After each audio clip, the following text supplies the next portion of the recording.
Hello everyone, welcome to civil staff teaching exam. So आज हम लोग अपने स्टैटिस्टिकल मैकेनिक्स के टॉपिक को ही कंटिन्यू करने वाले हैं, where we will today end the problem of random walk, है ना। जितनी भी चीज़ें उसमें रह गई हैं आज हम उस चीज़ को वाइंड अप कर देंगे। तो हमने इसको 3 लेक्चर्स में वाइंड अप किया है, जिसमें मैंने आपको वेरी बेसिक से लेके जो टफ़ से टफ़ क्वेश्चन आने वाला है वो सब प्रैक्टिस करवाया है। टफ़ वाले क्वेश्चंस को ऑब्वियसली हम आज डिस्कस करने वाले हैं। अभी तक हमने इजी एंड मॉडरेट कॉन्सेप्ट्स को डिस्कस किया है। So today we will be discussing the higher concepts, कैसे कैसे क्वेश्चंस बन सकते हैं, और है ना। तो शुरू करते हैं आज के लेक्चर को। होपफुली आपने लास्ट के 2 लेक्चर्स जो हैं वो देख लिए हैं, आप लोगों को अब बेसिक्स बिल्कुल क्लियर हैं।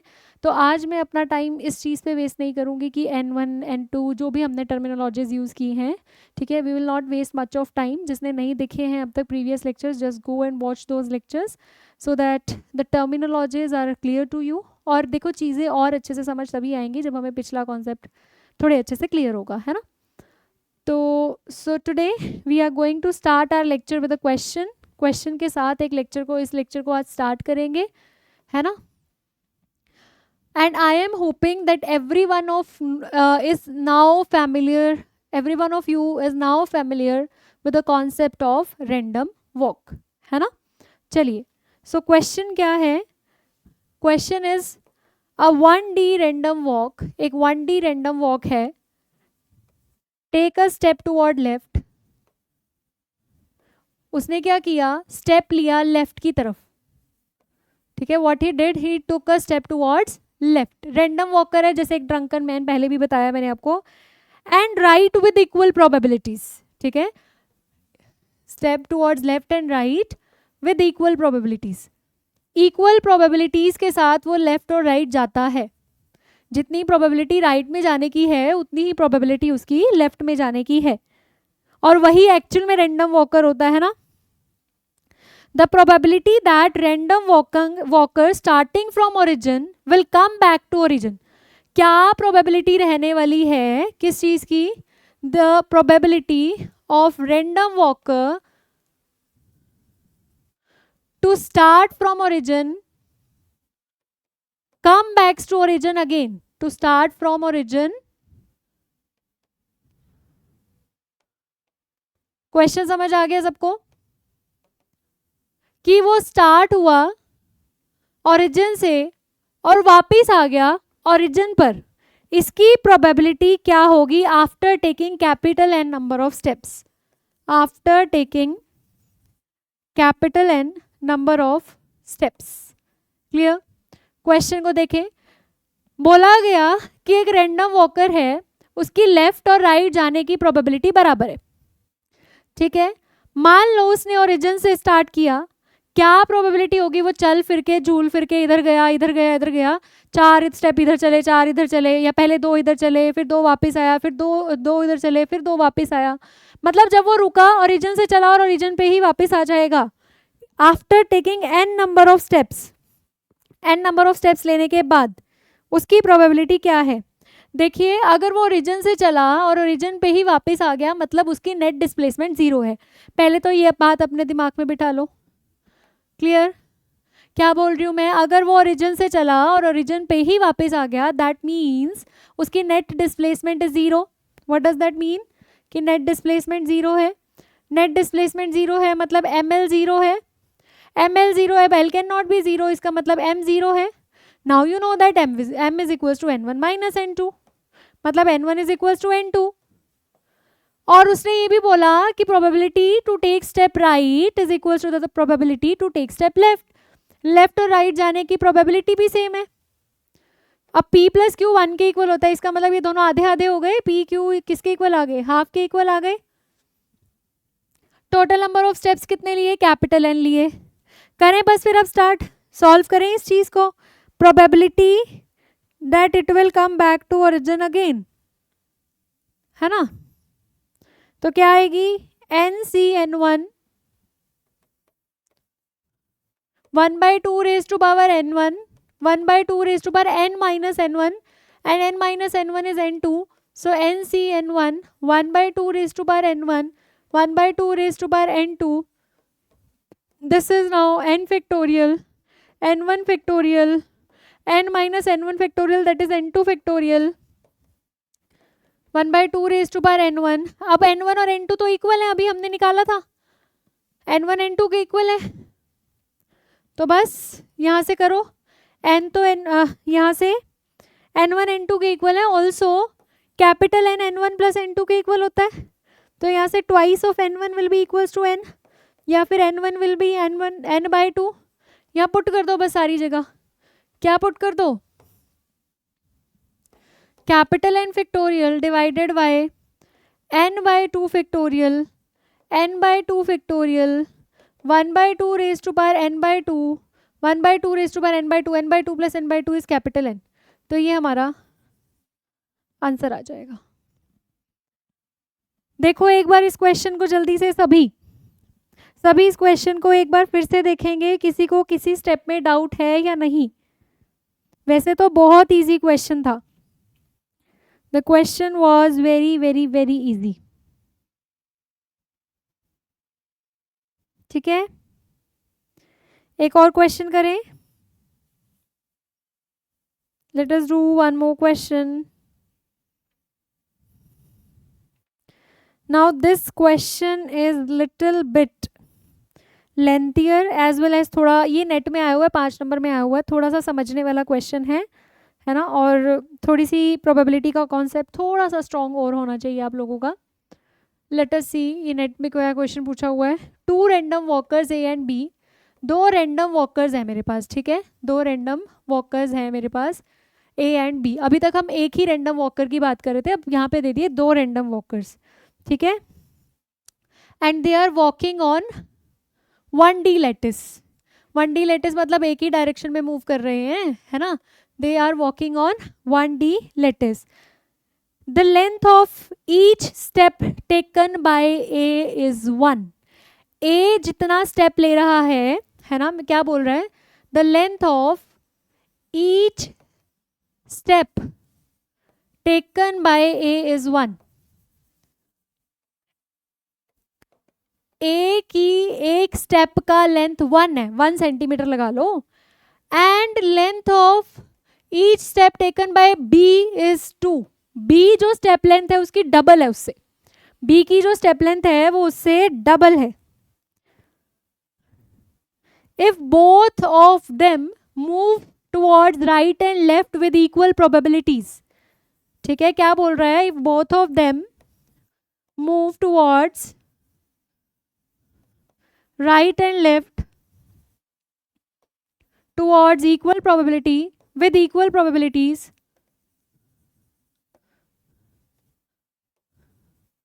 अगर equal probability के साथ दोनों मूव करते हैं, ठीक है, if both of them move towards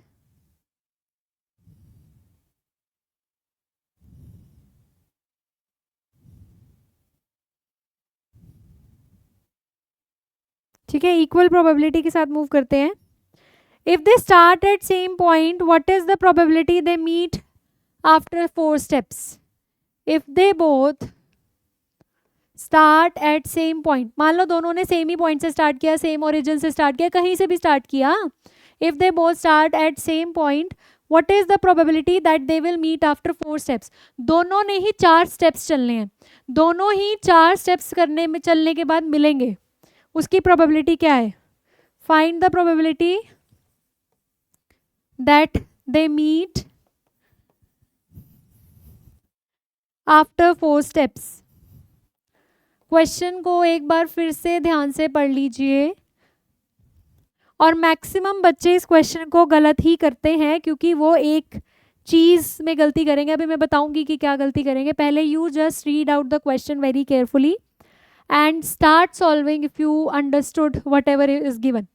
2 random walkers हैं ए एंड बी, दोनों 1 डायमेंशनल लैटिस पे मूव कर रहे हैं. ए की स्टेप लेंथ 1 है और बी की स्टेप लेंथ 2 है, और दोनों की ही राइट और लेफ्ट में जाने की प्रोबेबिलिटी इक्वल है. दोनों ही सेम पॉइंट से स्टार्ट कर रहे हैं, तो क्या प्रोबेबिलिटी है कि वो दोनों 4 स्टेप्स के बाद इकट्ठे आके मिलेंगे उसी पॉइंट पे. ये क्वेश्चन गिवन है तुम लोगों को. ठीक है, तो यहाँ पे देखो, पहली बात तो ये गिवन है जो जो गिवन है ना उसको लिखना स्टार्ट करते हैं, क्योंकि क्वेश्चन कॉम्प्लेक्स लग रहा है ना, क्वेश्चन थोड़ा कॉम्प्लेक्स लग रहा है. सो let us start writing whatever is given. पहली बात तो उसने ये बोली कि स्टेप लेंथ जो है ए की स्टेप लेंथ 1 है और बी की स्टेप लेंथ 2 है. मैंने ये मान लिया ए की स्टेप लेंथ L1 है और बी की स्टेप लेंथ क्या है, L2 है. उसके बाद उसने कहा कि लेफ्ट और राइट जाने की प्रोबेबिलिटी सेम है. मतलब अगर ए की राइट जाने की प्रोबेबिलिटी P1 है और लेफ्ट जाने की Q1 है तो वो दोनों इक्वल हैं. ऐसे B2 के केस में भी है. अगर B2 की राइट जाने की प्रोबेबिलिटी P2 है और लेफ्ट जाने की प्रोबेबिलिटी Q2 है तो वो दोनों भी इक्वल हैं. यहाँ तक सबको समझ आ गया? ठीक है. पहले मैंने अभी चीज़ें नोट डाउन करना स्टार्ट किया ताकि मैं इस पूरी स्टेटमेंट को मैथमेटिकल फॉर्म में ला सकूं और फिर फॉर्मूलाज अप्लाई करना स्टार्ट करूं. तो अभी तक मेरे को 2 चीज़ें समझ आई हैं और दोनों मैंने लिख ली. अब उसने बोला कि सपोज वो ओरिजिन से स्टार्ट कर रहे हैं. सपोज स्टार्ट तो वो कहीं से भी कर सकते हैं, डजेंट मैटर. किसी पॉइंट P से कर रहे हैं, ओरिजिन से कर रहे हैं, L पॉइंट से कर रहे हैं, doesn't matter. Start suppose origin से कर रहे हैं. A भी यही है, B भी यही है. क्या प्रोबेबिलिटी है कि दोनों के दोनों 4 स्टेप्स चलेंगे और 4 स्टेप्स चलने के बाद वापस यही ओरिजिन पे आ जाएंगे? ठीक है. तो पहले तो हम केसेस सोचते हैं कि कौन कौन से ऐसे केसेस पॉसिबल हैं कि दोनों 4 स्टेप्स चले, ओरिजिन से चले, ओरिजिन पे वापस आ जाए. ठीक है. एक स्टेप तो सबको ही समझ आ जाना चाहिए. एक स्टेप क्या है कि मान लो जो A है वो 2 स्टेप्स राइट जाए. ध्यान से देखना, I am drawing it with different pen. A जो है वो 2 स्टेप्स राइट जाए और 2 ही स्टेप्स वापस आ जाए. दोनों की यूनिट लेंथ है ना. तो जहां से चला वहीं पे वापस आ गया. 4 स्टेप्स भी पूरे हो गए, जहां से चला वहीं वापस आ गया. एंड अगर मैं बात करूं, मैं B को डार्क ब्लू से बना रही हूँ. 2 स्टेप्स ये राइट जाए और 2 स्टेप्स ऐसे ही ये वापस आ जाए. ऑल्दो इसकी स्टेप लेंथ इससे डबल है, पर जहां से चला वहीं पे वापस तो आया. तो एक केस तो आई गेस हम सबको ही क्लियर है, केस 1, कि दोनों 2 स्टेप्स राइट जाएं और 2 स्टेप्स लेफ्ट आए तो ओवरऑल जहां से स्टार्ट किया वहीं पे वापस आ जाएंगे. तो एक केस तो ये समझ आ गया. क्या और कोई केस पॉसिबल है? अब इस चीज को सोचना है ना. यहीं पे खेल स्टार्ट होता है. अभी तक तो बहुत सिंपल चीज थी, ये तो हमने सोच ही लेना था सबने. अब सपोज करो, लेट अस सपोज नाउ, क्या सपोज करते हैं हम लोग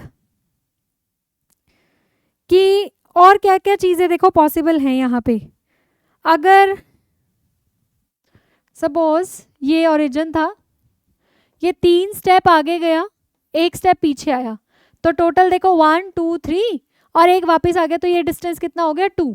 ये A का डिस्टेंस कितना हो गया? 2. और अगर मैं यही चीज B के साथ करना चाहूँ, अगर यही चीज मैं B के साथ करूँ तो क्या बनेगा? 1 2 3 1 वापस.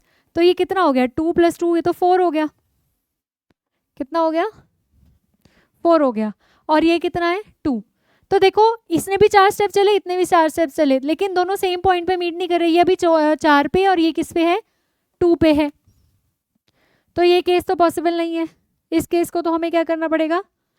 डिस्कार्ड करना पड़ेगा. We have to discard this case, क्योंकि ये तो पॉसिबल नहीं है, क्योंकि they are not meeting at same point. क्योंकि 2 कंडीशंस लगाई है ना उसने. एक कंडीशन 4 स्टेप्स चलने हैं दोनों ने, दूसरी condition they have to meet at same point, and third in the foremost thing कि A की स्टेप लेंथ 1 है और B की स्टेप लेंथ 2 है ना. ये भी हमारे लिए एक रिस्ट्रिक्शन है. अब थर्ड केस सोचो, कोई और केस सोचो अगर आपको समझ आ रहा है तो. ध्यान से देखना, मैं आपको एक और केस बना के बताती हूँ. केस 3, अगर मान लो A जो है वो चारों के चारों स्टेप्स राइट में चले, 1 2 3 4. A has been shown with this red arrow और ब्लू एरो के साथ मैं आपको B दिखा रही हूं.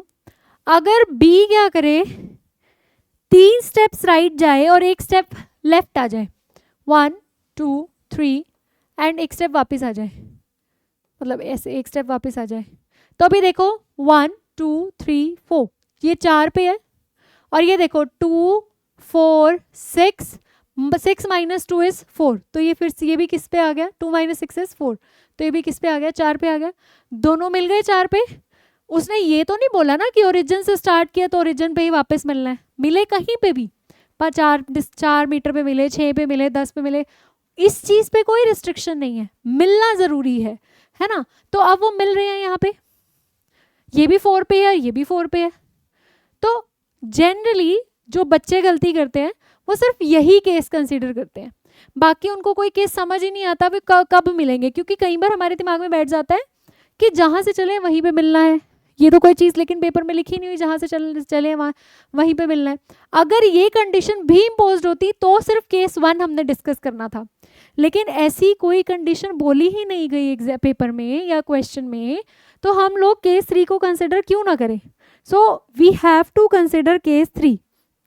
अभी तो देखो 5 नंबर के लिए जंग है ना, तो अभी ये आधा काम ही हुआ है। आधा काम कैसे हुआ मैं आपको बोल रही हूँ, आज हमारा जो क्वेश्चंस का लेवल रहने वाला है वो हाई वाला डिस्कस करना है हमने।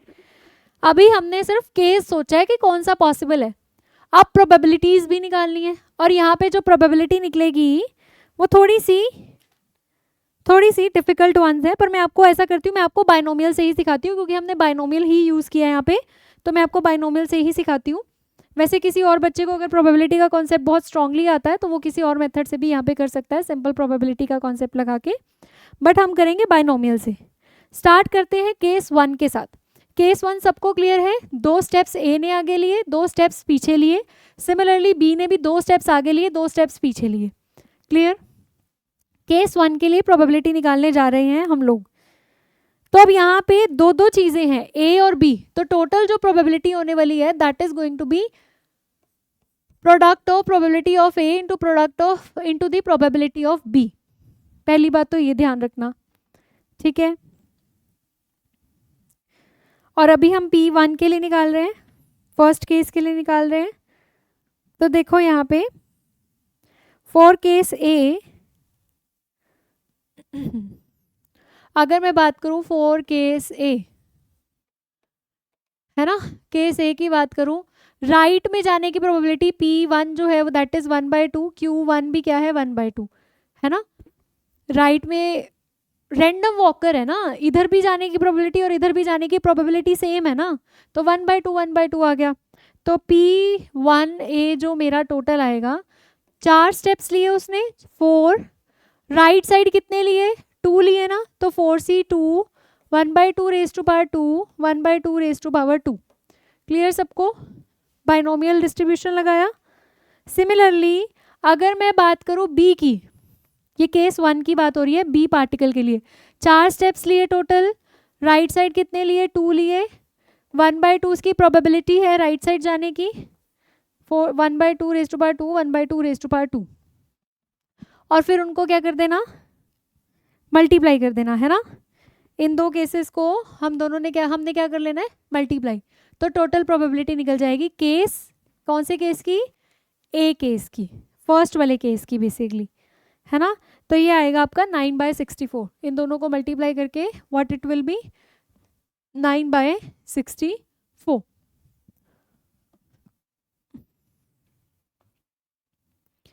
अब बात करते हैं केस सी की, what we are going to talk about case C. अब केस सी में ध्यान से देखो, जो आपका ए पार्टिकल है उसने तो चारों स्टेप्स लिए राइट साइड, उसने चारों स्टेप्स किस साइड लिए, राइट साइड लिए। अच्छा यहाँ P और Q तो 1/2 ही होने वाले हैं। P क्या है, probability to take steps right side, उसने पहले ही बोल दिया जितनी प्रोबेबिलिटी राइट साइड लेने की है स्टेप उतनी ही प्रोबेबिलिटी लेफ्ट साइड की है, तो 1/2 ही रहेगा P और Q। तो यहाँ पे देखना जरा इस केस में, है ना, अगर मैं फर्स्ट वाले की निकालूं, ए वाले के लिए निकालूं प्रोबेबिलिटी, 4 स्टेप्स लेने हैं, राइट साइड कितने स्टेप्स लिए, 4 ही लिए, 1/2 raise to power 4 1/2 raise to power 0, है ना। अब इनटू में, अब बी वाला पार्टिकल देखो, उसने 3 स्टेप्स राइट लिए और जो एक स्टेप है उसने कैसा लिया, लेफ्ट लिया। तो उसने यहाँ पे देखो, यहाँ पे हम क्या करने वाले हैं, 3 स्टेप्स उसने राइट लिए और एक स्टेप उसने कितना लिया, लेफ्ट लिया। इन दोनों को मल्टीप्लाई करना, सॉल्व करना और मल्टीप्लाई करना, यू विल गेट 1/32। देखो ये नॉर्मल बायनॉमियल डिस्ट्रीब्यूशन है, हम राइट स्टेप की प्रोबेबिलिटी निकाल रहे हैं और क्योंकि 2 पार्टिकल्स है तो उनको मल्टीप्लाई कर रहे हैं। अब टोटल प्रोबेबिलिटी क्या होगी? टोटल प्रोबेबिलिटी क्या होगी? जो आपने पहला वाला केस निकाला और जो आपने सेकंड वाला केस निकाला, पहले वाला केस जो है 9/64 प्रोबेबिलिटी है, इस वाले केस की 1/32 है, तो टोटल प्रोबेबिलिटी क्या होगी? 9/64 प्लस 1/32। सो आंसर क्या होना चाहिए? 11/64। अगेन अगर आप यहाँ पे ध्यान से देख रहे हैं तो प्रोबेबिलिटी का कॉन्सेप्ट लगाना वाज नॉट डिफिकल्ट, क्योंकि बायनोमियल डिस्ट्रीब्यूशन तो हम अच्छे से कर ही रहे हैं। What was difficult? Difficult was to think the situations. कौन कौन सी ऐसी सिचुएशंस हैं जिसमें नंबर ऑफ स्टेप्स 4 होंगे और दोनों आपस में मिलेंगे भी after covering the 4 steps. I hope the question is very clear to every one of you. And now we are going to start with random walk problem in 2D और फिर उसको क्वेश्चन के साथ समझेंगे भी, है ना, क्योंकि विदाउट क्वेश्चन हम जितना भी कॉन्सेप्ट को स्टडी कर लें दैट इज 0, है ना। चलो फिर स्टार्ट करते हैं random walk problem in 2D। But we are going to start random walk problem in 2D। 2D मतलब 2 डायमेंशन, मतलब पहले हमने कंसिडर किया था कि पार्टिकल या तो एक्स में ही जाएगा, मतलब उसकी 2 ही प्रोबेबिलिटी है, या तो लेफ्ट राइट या अप डाउन फॉरवर्ड बैकवर्ड कुछ भी, है ना। लेकिन यहाँ पे अब 2 डायमेंशन का मतलब ये है कि उसके पास 4 डायरेक्शंस हैं to move, left right up down, समझ गए। वो इधर उधर भी जा सकता है, ऊपर नीचे भी जा सकता है। Now the particle has choice to move in 4 random directions. Clear? The particle has now probability to move in 4 random directions। मतलब अगर एक ड्रंकन मैन है तो वो लेफ्ट राइट तो जा ही सकता है, ऊपर नीचे भी जा सकता है, अगर वो 2D की बात कर रहे हैं हम लोग, है ना। सो रैंडम वॉक प्रॉब्लम इन 2 डायमेंशंस। देखो रिजल्ट्स बिल्कुल सिमिलर रहेंगे, आप देखोगे, बस हमने क्या करना, आई कैप के साथ जे कैप भी जोड़ देना है, क्योंकि ये वाई एक्सिस भी इंट्रोड्यूस होगी, है ना। So results are going to be same. वो अब हम दोबारा से कोई डिराइव नहीं करने वाले, हम जनरलाइज करेंगे अब अपने रिजल्ट को, ठीक है। कि पहले अगर सिर्फ एक्स एक्सिस में रिजल्ट्स आ रहे थे, अब उसी में प्लस जे कैप वाला कंपोनेंट भी अब हमने ऐड कर देना, वाई कैप वाला, ठीक है। हम सबने सीखा है कि जो मीन आता है, mean of random walk problem in 2D अभी सीखा है हमने, है ना, लास्ट लेक्चर में। So mean of random walk in 1D वो कितना आता है, n into P minus Q into L, और ये आई कैप लिख दो अगर सिर्फ एक्स एक्सिस की बात कर रहे हो। लेकिन अगर हम लोग 2D की बात करें, if we are going to talk about 2 dimensions, यहाँ पे अब क्या होने वाला है, सबसे देखो बड़ी बात क्या है, जब हमने 1D किया था ना तो हमने माना था कि स्टेप लेंथ सेम है, हमने क्या माना था, स्टेप लेंथ सेम है और probability to go in left and right direction भी सेम होती है।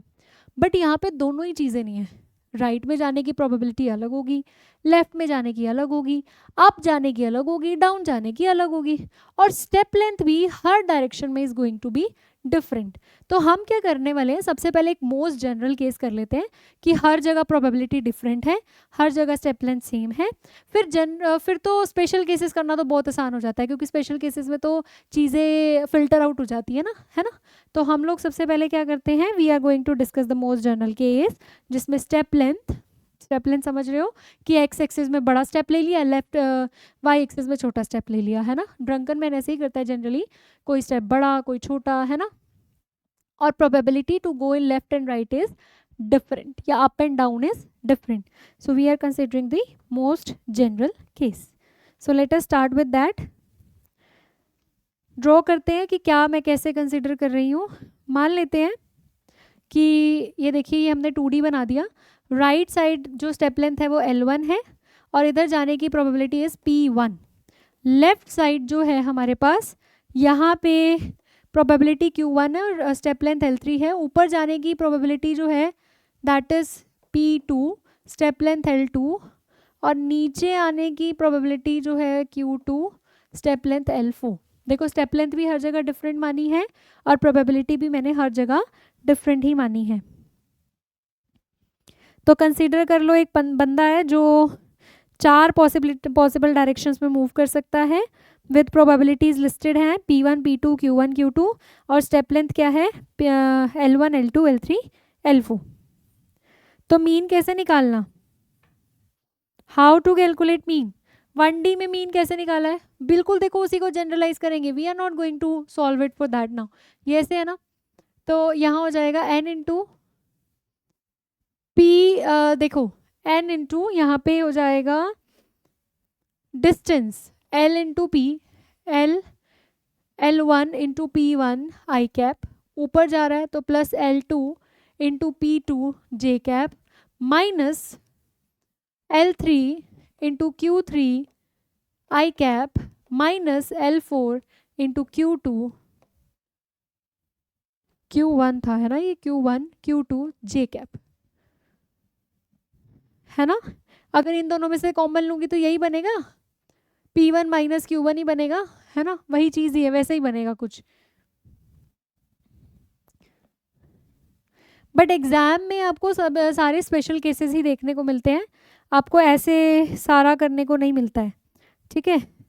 तो एक क्वेश्चन डिस्कस कर लेते हैं फटाफट से इसका, ताकि हमें ये जो 2D प्रॉब्लम है ये क्लियर हो जाए, है ना। So for this consider a child makes a random walk on a square lattice, ठीक है। एक चाइल्ड क्या करता है, a child makes a random walk on 2D lattice, 2D lattice पे वो एक रैंडम वॉक करता है, मतलब किसी भी डायरेक्शन में कहीं भी जा सकता है, स्क्वायर लैटिस है, ठीक है। ये लैटिस कैसा है, स्क्वायर लैटिस है with lattice constant A, lattice constant क्या है इसका, ए है। Taking step in north, taking step in north, east, south and taking step in north, south, east and west direction with probability, probability देखो अब क्या है, north में है 0.255, साउथ में है 0.245, ठीक है, और इसमें है 0.255 और इसमें वेस्ट में 0.245। ये प्रोबेबिलिटीज गिवन है, इतनी इतनी प्रोबेबिलिटी के साथ वो मूव कर रहा है। After moving N step what is the expected position of child with respect to starting point, ठीक है। आफ्टर टेकिंग एन स्टेप्स चला वो, what is the expected position of child from origin। देखो भाई अब क्या है, देखिए यहाँ पे क्वेश्चन में क्या गिवन है, क्वेश्चन है आप लोगों के पास कि हमारे पास एक चाइल्ड है जो रैंडम वॉक कर रहा है एक स्क्वायर के ऊपर, north south east west direction में जाने की प्रोबेबिलिटीज़ आपको गिवन है और प्रोबेबिलिटीज़ डिफरेंट भी हैं, ये भी दिख रहा है आपको, है ना। After taking N steps what is the expected position of child from origin, origin से क्या प्रोबेबिलिटी होगी वो आपने बताना है। अब आपने देख लिया है फॉर्मूला मीन का, तो है ना, क्या है देखिए, मीन का फॉर्मूला क्या है, x is equals to north में 0.255, 0.255 into latest length is a, और नॉर्थ में ऊपर जा रहा है तो पॉजिटिव लेंगे, साउथ में नीचे आ रहा है तो नेगेटिव, ये नॉर्थ को हम जे कैप लेते हैं, minus 0.245 a into J cap. अब east is plus X direction तो 0.255 I cap, west minus 0.245 J cap I cap, ठीक है।